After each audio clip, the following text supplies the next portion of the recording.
So the minting function. So when you go to mint, it writes a pseudo random hash to a mapping of token IDs, mapping from token ID to hash.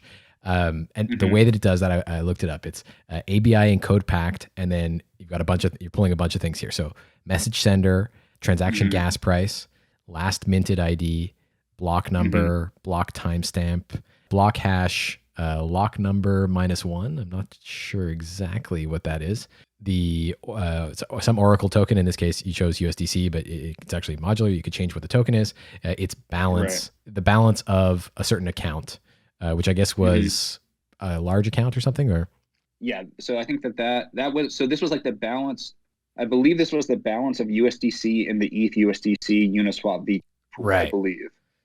So I guess hypothetically it is possible to game. You'd have to figure it out very quickly because the thing minted out pretty fast. But I guess you could maybe flashbot that USDC.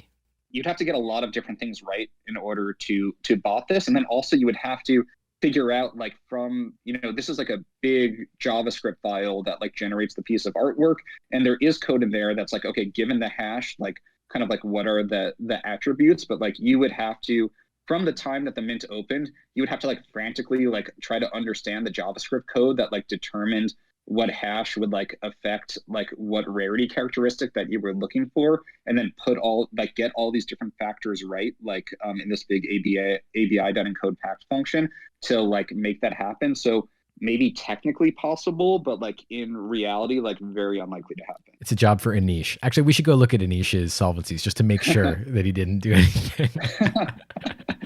But even if you were to do that, you'd almost deserve it if you figured all that out and managed to get. Good on you, like, because that'd be a pretty, that'd be a heroic event, right? But like the alternative would be like doing, chain link, like VRF Oracle, which like you have to acquire link, and then it's like kind of an asynchronous callback, and like it's a whole thing, right? So this felt, I'm into not being perfect, but being pragmatic, and I think this kind of solution speaks to that. Yeah, I think it was, there's 500 tokens, it minted out, and you said something like 12 hours. I think I would be very surprised if anybody. And it's like a bunch of wild like minified JavaScript to like figure out even how to map a particular hash to a particular rarity attribute, which like, there's a lot of different things that would have to go there. So we'll watch it. Yeah, there will be a future drop by Ezra. And we'll have to keep a close eye on Anish's account for sure. That's what I'm saying. But what if you had just packed one other similar like quantity of USD, quantity of DAI in the ETH DAI pool or something? Would it have made it significantly harder, or would someone who had figured out how to game the first one be able to do it no matter how many additional sort of on-chain balances you were to pack? I guess it would make it harder a little bit. A little bit harder, but still within the realm of possibility. It's just a matter of like how crazy do you want to get with it. So I'd be interested to know the overlap of like, Flashbot, like specialists with like nerds who care enough about this drop, with people who could like, figure out the mapping of the minified JavaScript. Like those are unique people who I would love to have a conversation with. That's who you want to be talking to with your Solidity, right? That's the ultimate audience for an NFT creator. Yeah, I mean, because that's just such a deep cut, right? It's like, look at all the things that you had to do to acquire this like piece of artwork too, which is like not even necessarily like a widely mainstream collection, right? So yeah, I'd be happy to speak to that person. I think I'm not skilled enough to be the one to do this, but I think capture the flags where you're minting the rarest traits of the NFT, essentially an NFT collection where rarity is dependent on how much effort you put into cracking the contract, would be a collection. I mean, I don't know if those people are actually the kinds of people you want owning the token in terms of if you're interested in the floor price of the token, but it would certainly be pretty cool to see like, oh, only the most elite hackers are able to get the golden manny or whatever.